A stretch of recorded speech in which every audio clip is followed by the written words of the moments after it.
டெல்லி ஜவஹர்லால் நேரு பல்கலைக்கழகத்தில் மர்மமான முறையில் உயிரிழந்த தமிழகத்தை சார்ந்த ஆய்வு மாணவர் முத்துகிருஷ்ணனின் உயிரிழப்புக்கு காரணமான பேராசிரியர் மற்றும் துணைவேந்தரின் மீது வழக்கு பதிவு செய்து விசாரணை நடத்த வேண்டும் என்கிற கோரிக்கையை வலியுறுத்தி புதுச்சேரியில் அம்பேத்கரிய மற்றும் பெரியாரிய சிந்தனையை கொண்ட 20க்கும் மேற்பட்ட மாணவர் அமைப்புகள் புதுச்சேரி தலைமை தபால் நிலையம் எதிரே தற்போது போராட்டத்தில் ஈடுபட்டு வருகின்றனர்.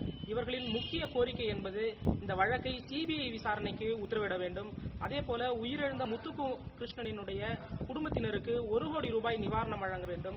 அவர்களுடைய குடும்பத்தினர் ஒருவருக்கு அரசு பணி வழங்க வேண்டும் உள்ளிட்ட பல்வேறு கோரிக்கைகளை இவர்கள் வலியுறுத்தி வருகின்றனர். மத்திய பல்கலைக்கழகங்களில் அரசு நிறுவனங்களில் தலித்துகள் மற்றும் தலித் மாணவர்கள் சாதி பாகுபாடு காரணமாக தனிமைப்படுத்துதலுக்கும் ஒடுக்குதலுக்கும் ஆளாக்கப்படுவது நிறுத்தப்பட வேண்டும் என்பதுதான் இவர்களுடைய முக்கிய கோரிக்கையாக இருக்கிறது.